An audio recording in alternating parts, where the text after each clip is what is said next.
Hey guys, welcome to That Florida Feeling. No new content this week, guys. I am extraordinarily under the weather. I apologize. The flu's going around, and let me tell you, it got me. So I hope you guys have a wonderful week. I hope that you are getting ready for Christmas and putting up your lights and Christmas shopping and doing all those fun things, checking out the cool sites in Florida that are Christmas, the parades. And I'll be back next week with new content, guys, I promise. Y'all have a great week. And this is your daily dose of sunshine.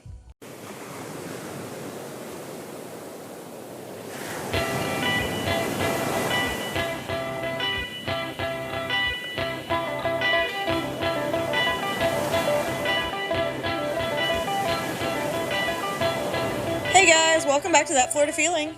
I hope everybody's had a great week. The rainy season is kind of here. And for whoever thought it started in September, you're a little off. Sorry. If you are on the TikTok page, you'll get that. Hello to all my new followers. There's actually been quite a few of you lately, and I genuinely appreciate it. You guys are so amazing. I know I haven't been putting out lots of new content lately, so thank you for sticking with me through that. I'm still amazed that you guys even want to hear me ramble about Florida.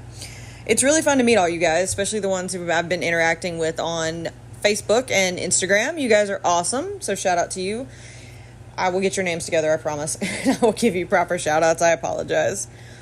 Thanks for the last few weeks being crazy. I hope that everybody's doing well, that we're all ready for summer and vacations and fun stuff. Side note, can you believe it's almost been a year of That Florida Feeling? I did not realize that until the other day. I was looking at something and I was like, oh my gosh, it's been a year. Y'all still listen to me. After going back and hearing a few of my first episodes, I really love that you guys have stuck with me. So thank you for that. I still cringe when I listen to those episodes. I appreciate that you guys have stuck with me on this journey. I cannot say that thing enough. I am kind of planning something special for the 1-year episode. And I've also got some great topics coming up, so stick with me. Today, I want to tell you about a really fun, small Gulf side town in Florida. I feel it's overlooked because it's kind of a snowbird haven, but it is really fun. There are some really cool things about this town, and the town I am talking about is Venice. I absolutely love Venice. It's nice, it's quiet, and it has got the most beautiful beaches ever. I mean, crystal blue water, clear, just white sand, beautiful. And I'll be honest, we went a little bit ago. I had the urge to move there. I adulted and I did not, but the urge was there. So Venice is located in Sarasota County, which is in southwest Florida, so it's south of Tampa. And it has a population of about 25,000 people. Now remember, when snowbirds come, it fluctuates, but that's on average. Venice is part of the Northport, Sarasota, Bradenton area. And it's a really quiet area. It's off 75. It's on the ocean. It's got some really cool canal waterways. And I want to tell you about it. I think it's overlooked. I don't know. So Venice is actually in the area that was really home to the Paleo Indians. And there's evidence that they were actually in that area back to 8200 BCE, which is a long time ago. The change in the climate and in Florida meant that the animals that the Indians relied on for food actually kind of changed, obviously due to climate change, weather, water levels, and those animals became extinct. And that made the Indians change the way that they dealt with their ever-changing environment. So they adapted, much like we do in everyday life almost. The Indians actually became known as the archaic people, and there's evidence that they changed to stone tools, and you can actually see these tools on display. Words are hard, y'all. These tools on display that were discovered in this part of southwest Florida. You can actually still see the evidence of the people who lived there long before us. And of course, as the people changed, as the climate changed, and outsiders began to come in, pretty much everything in that area changed, much like it did in the rest of Florida. The Spanish came to the shores in the 1500s. Some parts they were welcome. Some parts they were not. The area that they came to, that specifically in Venice, was actually the boundary between the Tocobaga and Calusa cultures. Side note, I've gotten so much better at pronunciations on these things, guys. The area continued to change, though. Of course, more people found out about Florida, even in the 1800s, and they wanted to go there. Waves of European settlers really came in the 1800s, and Venice was really more like a fishing spot, and it was actually first known as Horse and Chase, based on the carriage-like tree formation that marked a spot for fishermen, where the fishermen got good catches. So people knew about it, but they didn't really know about it, and they had a weird name for it. And so in the 1870s, Robert Rickford Roberts, side note, guys, I think we should bring back the 3 names. I think that's just kind of cool. So Robert Rickford Roberts established a homestead near the bay that actually still bears his name today. So Roberts Bay is named after this man. Although, side note, I don't understand why his first and last name are both Robert and Roberts. But that's, anyways, okay. Family, let's move on. So he established this in the 1870s. And then Francis H. Frank Heigl came from France to Venice in 1883 with his wife and his very large many children family. And he purchased this homestead that Roberts had created, and he wanted to create his own bigger homestead. And if you've ever been to the area, you know that you've seen Heigl on a couple things. This is where it comes from. And this man actually established a citrus operation in this area based on his homestead. And the citrus operation involved creating several citrus canned items such as jams, pickled orange peels, lemon juice, and even orange wine. This man had a vision. And he did this. He actually grew the area. He even established a post office to help the homestead, and it actually serviced about 30 people in the community. He was the postmaster. Unfortunately, the first post office he created did not quite make it. It was shut down some months later. But he did not give up. A post office was officially established in 1888 under the name of Venice, and Roberts himself actually named the town Venice. He saw the waterways and thought of it. And Venice actually saw a large growth during the land movement of the 1920s, so we're talking about 40-ish years after it really got its name. And that meant that a gentleman named Fred H. Albee came to the area and wanted to develop it. He actually bought over 100 acres to develop, and he had a vision that this was going to be a town, a nice town. And so he enlisted the help of John Nolan. And John Nolan was an architect, a city architect basically, and he created the master plan for the streets. And this master plan, you can actually still see to this day. If you ever go into Venice, especially in the older historic part near the downtown area, you can actually see where it says Nolan's Planned Community. And that's who this is named after. And the plan made the parts of the city very easy to walk to and or navigate. It's actually super walkable still today. Sidewalks everywhere. Everything's kind of laid out in a grid. Nothing's really far away. But he really wanted Venice to be laid out in a way to show off its natural landscape, the beauty of the area. He wanted nature to lead the way into the town, and that's actually his quote about Venice. He wanted the town to have a balance between civic virtue and nature. He didn't want to overlook the beauty of the area, which is very important, and it is very beautiful. So Venice is also known for the waterways and the canals, and of course that's how it got in honor of its Italian, or the honor of the Italian city it's named after. And it's just a really cool place. It's also really cool that they have preserved it so well that you can see these old buildings and these laid out architectures and these historic houses. And there are lots of historic places in Venice, and they are mostly on the historic register, and I'm going to talk about them in a minute. Now, if you've heard of Venice, you might have heard it known for you can find shark teeth there. Well, Venice is actually the shark tooth capital of the world. You can comb the beaches and find shark teeth on a regular basis. It's not uncommon to go over to the beach and see people in the waters sifting and combing for teeth. We actually saw a bunch of them. The place we even stayed at was like, we'll let you borrow a sand shovel, based solely on the ability to find shark teeth. So I thought that was cool. And of course, Venice has embraced this. They actually hold a Shark Tooth Festival each year to celebrate the fact that it is the shark tooth capital of the world. And the area really known as Casperson? I don't think I'm saying that right, but something Casperson Beach is actually the best place to find shark's teeth. And the reason isn't because there are tons of sharks teeming and swarming off the shores of the area near Venice. It's because of the currents. The currents actually take the teeth, for some reason, to this particular spot and just kind of deposit them there. And you can find teeth that range from small to massive, to even some that have come from a megalodon that could be millions of years old. And you can actually see some of these in the town. And the town has embraced this so much that you actually have a shark hunt, which I think is really cool. There are 10 miniature bronze statues placed around the downtown area, and it's like a scavenger hunt, especially for the kids. And since the downtown is small, it's walkable, and you can find them all in one day. And it's so cute. They're little bronze statues stuck up on two little poles in the sidewalk, and it's all different kinds of sharks. Reef sharks, nurse sharks, there's a hammerhead, great white. And it really pays homage to the fact that that's what Venice is known for, and they've really embraced it. And they even have a big megalodon tooth statue, I believe it's out front of their city hall. So that's kind of cool. It's something different, something you don't hear about every town. Like every town in Florida has a citrus grove. Well, not every town in Florida is the shark tooth capital of the world. Now, like I alluded to a minute ago, the town is full of older places, and most of them are on the National Register of Historic Places. The Armada Road Multifamily District, Hotel Venice, and the Venice Depot are just a few to name in the town. There's actually way more than that. And it's great that they've actually historically protected these areas. And these houses are beautiful, especially from this master planned community. And one is the Blaylock House. And the Blaylock House is a 2-story Mediterranean Revival style residence that was added to the register in 1989. And the house does sit in the Nolan part of town, and you can still see an original part of the house to this day. It's, of course, been added on and modified and updated.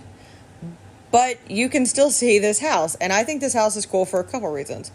It was originally built as part of Nolan's plan for the Brotherhood of Locomotive Engineers. And the Brotherhood of Locomotive Engineers were really the ones that took the master plan and wanted to create Venice into this town. This was for them and their town.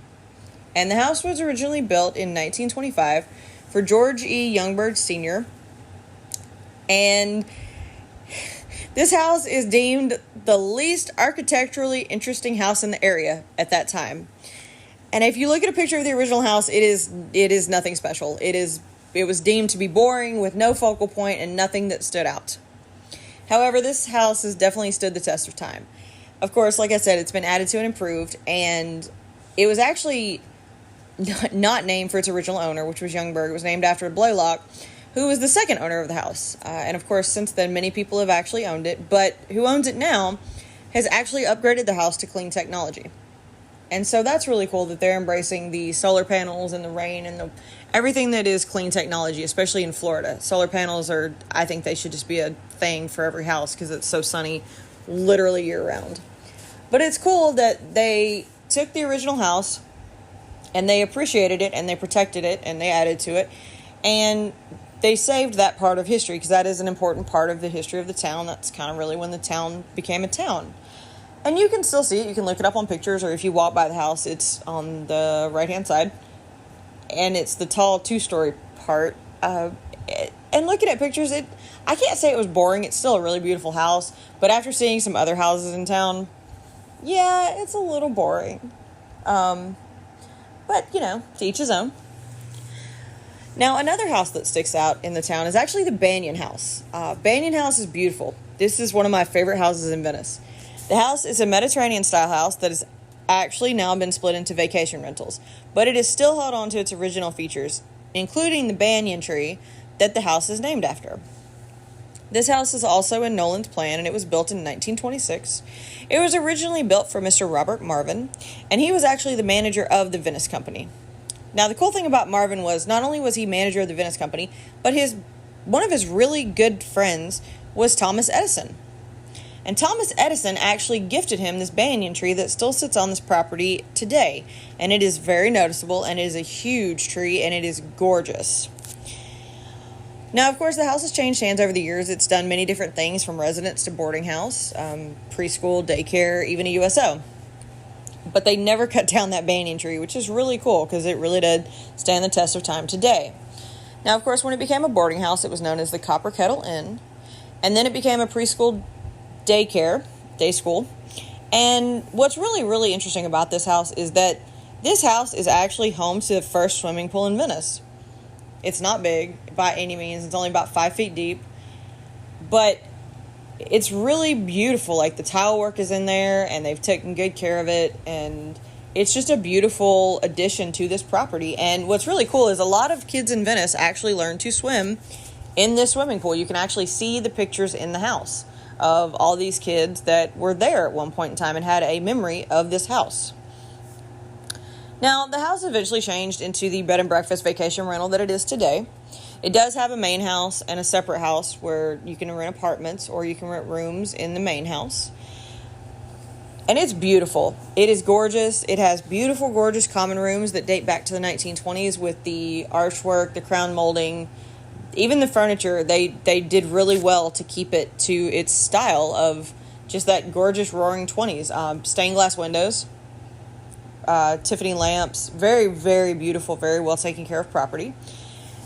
It also has a really cool feature in the backyard near the banyan tree in the swimming pool. It's a large koi pond that has a fountain and lots of koi, and it's just a really cool place for guests to relax around. Chairs around, you can just sit and relax, enjoy coffee from the coffee bar, and you just get to take in the beauty of Venice without feeling, like you're in a tropical paradise, but without feeling like you're in another town.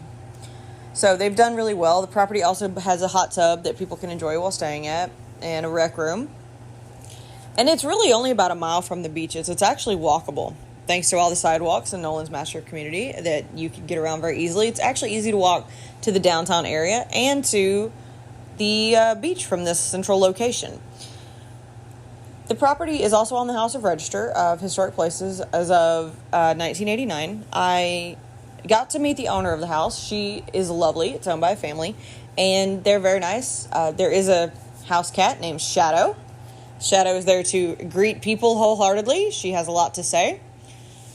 And it's a really cool place. I know Venice has its new stuff, and especially Hotel Venice, which is an actual historic place on the register, much like this one, but an actual hotel, that it's often overlooked. But I truly feel that in this hidden gem of a city, this is a truly hidden gem place to stay. It's very fun. It's very nice. They're very accommodating. They have bikes and beach equipment and towels and laundry that you can use. And so I really kind of fell in love with this property just from researching it and going and seeing it. Now, of course, Venice is known for other things other than the beach and some really cool old houses. It's also known for being the home to Florida's Audubon Rookery. And the rookery is populated by birds from all over Florida and the U.S. and Canada during peak migration season, but it's also home to birds year-round. Now, of course, the nesting season, where it is extremely full, is going to be December to May, so it's in the process of ending. Birds are going home, much like snowbirds. They're going back to wherever they came from. And the rookery is free. You can actually get in for free, and it's really a cool place to see many different types of birds at once, maybe some that you wouldn't necessarily see, especially during parts of the year, December to May. Now, you can sit at the shaded pavilions that surround the lake to see the birds as they nest on the island in the rookery. Nesting months, you can actually see things like the great blue heron, great egrets, anahingas. Me and anahingas are going to fight one day. Sorry, I have a thing about anahingas. But anahingas, snowy egrets, cattle egrets, glossy ibises, green herons, tricolored herons, and black-crowned night herons. Side note, before I lived in Florida, I did not know there were this many versions of any kind of bird, let alone herons and egrets. But, rant aside, you can see all these really beautiful, large birds that you normally wouldn't see in one spot actually at the rookery during these months while they're building and changing their nest. They're courting, they're creating families, they're incubating eggs, and of course they're raising their chicks that are born in this rookery. And like I said, the rookery is busy year-round, and it welcomes visitors to see birds year-round. Of course, ibises and little blue herons are usually seen nightly as they consider the rookery their home, and they come back each night to roost. And the best times really to see any of these birds are going to be early morning or late afternoon. And of course, the best vantage point at sunset is going to be on the west side across from the pavilion so that you can take in the beautiful view of nature as well as the birds. And I thought that was really cool. I know Florida's home to a lot of interesting random things, but for some reason I thought, because the Audubon is obviously known for birds, but to have its home in Florida, I thought that was really cool, especially in this smaller town. And Venice is full of fun things, such as being home to the Atlanta Braves spring training. You guys knew I was going to somehow talk about baseball in this. And the team plays here from mid-February to the end of March, or this year, at least March. They play at the Cool Today Ballpark, which is kind of just south of downtown Venice, Northport. Depends on who you ask. It's either in Venice or Northport, but I'm using Venice because it says Venice in this one. So it's in that area. And the games are fun. I mean, they're cheap.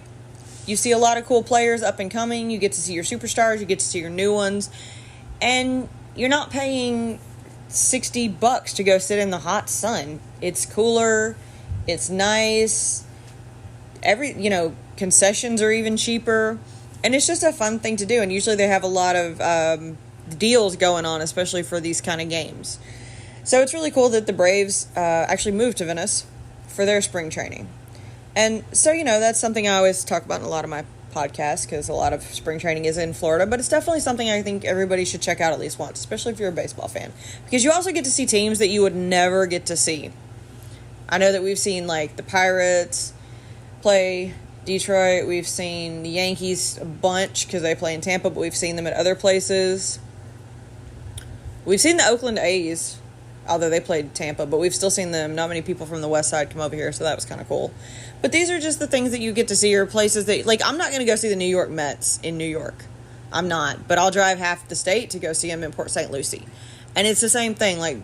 Growing up in Tennessee, the Braves were the team. That was the team. That was the closest team. And so now I can just go and see...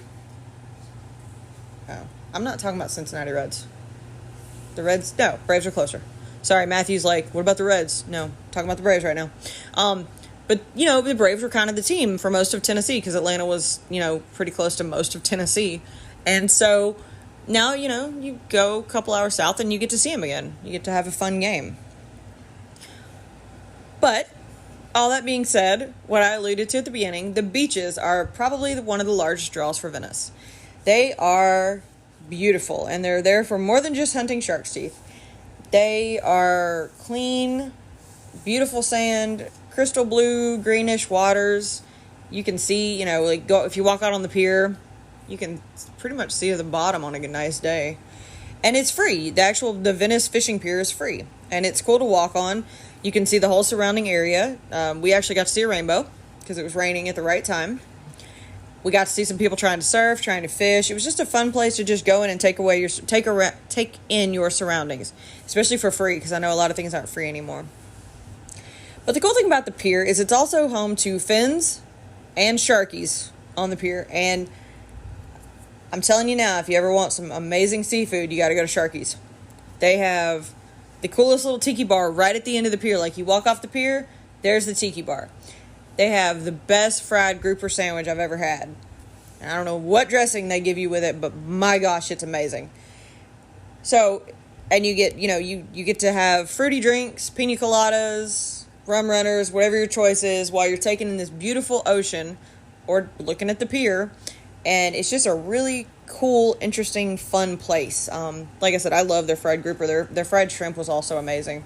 And they were really nice. The drinks were actually super, super cheap compared to the rest of the area. Fins is a little more upscale. Nothing against Fins. It's on the second story, so you can see more of the ocean, take in more of the surroundings. But I don't know, it does have a little more upscale vibe. But Sharky's was just cool. Now, another cool place in Venice near the beaches is the North Jetty Park. And it's actually a really cool place for surfing. You can go in, you can take in the views. There's a small beach to sit on. It's just kind of a break in the water, and you can actually see the boats go in and out. And I thought that was really cool to go out there and just to see it. It's just another place to view. They also have the Brohard Paw Park. That is right, a paw park. It is a fun and popular place for those with furry friends. You can take your dog to the beach. And it's a really cool place where you can let your fur babies run and enjoy the surf. Please pick up after your dogs, though. That's just, please. Another cool place in Venice is actually the downtown area. It's not that big. It's got a really cool park in the middle of it. But it's interesting to walk around. There's an old pub. There's a couple different bakeries, restaurants, lots of shell shops, the normal. But they have these statues. All around Venice, you're going to find a seahorse or a mermaid or both. And they've painted them different colors, and they've given them basically free reign to create their own statue out of this. And it's really cool to go, and they're all different. I'll post some pictures for this week, but they're all different. We saw a steampunk seahorse. We saw a rainbow seahorse. We saw the Mardi Gras mermaid. Hey guys, I want to introduce you to my newest sponsor, the Spice and Tea Exchange of John's Pass. The Spice and Tea Exchange is a really cool spice and tea shop where their goal is to just add some flavor to your life. The shop is known for its custom blends, which are blended in-house by hand and go great on any curries, chicken, steaks, pastas, pretty much anything you can possibly imagine to cook up. They're also known for their loose leaf teas. They have over 60 different kinds and even a tea bar that lets you take a tea with you to go. So definitely check them out. They're located in Johns Pass on Madeira Beach. I look forward to seeing you there. Oh yeah, the Wonder Woman one. I forgot about that. There was a Wonder Woman mermaid. Sorry guys, Matthew's telling me things I had forgotten. But it was really cool to walk around. But there's also this really cool place. Okay. I'm going to go ahead and tell y'all now. Nothing in Venice is open late. Nothing. Even Publix closes at 9 o'clock. Nothing. All right?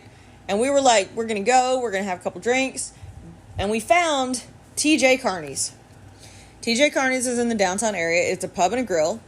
They had live music. This guy was amazing. I don't remember his name, but he was a blues player.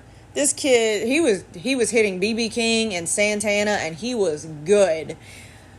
The staff was really nice. The bar was not, there was people there, but you didn't feel like you were standing on one another. And it was a really cool place to go. And of course it was open, I think, till midnight or 2, depending on the time. And they had really good food. Of course it's an Irish pub, so you're going to get your fish and chips, your Reubens, your shepherd's pie. But they had some really cool choices as well. I actually loved the French onion soup. That was probably the best French onion soup I've had in a long time. And the potato skins were huge, and they give you onion dip. Nobody gives you onion dip. That was amazing. So, Venice has some really cool hidden spots, like Daryl's. There was a barbecue place called Daryl's, and it was really good. There's just so many cool, and then for breakfast, there was a lot of cool bakeries you could go to and things like that. But I'm going to tell you my favorite thing. I ate or drank in Venice. And I've not seen one of these in a very long time. And you guys are probably going to laugh when you hear this. But Sharky's on the pier had bushwhackers, y'all. Bushwhackers. Adult Frosties. You've never had one, go get one. I remember having them when we lived in Nashville. They were at that bar, that CD bar, which I'm sure is something else now. Or, no, it's probably still there. It's Bushwhackers. But Sharky's on the pier had them, and they were $7.50 a piece, which is unheard of. And y'all, you don't realize it till you stand up how much it's got in it. But it was such a cool experience. And everything was walkable. I'll be honest with you, Ubers weren't the greatest there. They were a bit spotty. But it didn't matter, because we could just walk home. We just walk to another park to hang out in, or, walk to a new beach, or not a nude beach, but a new beach.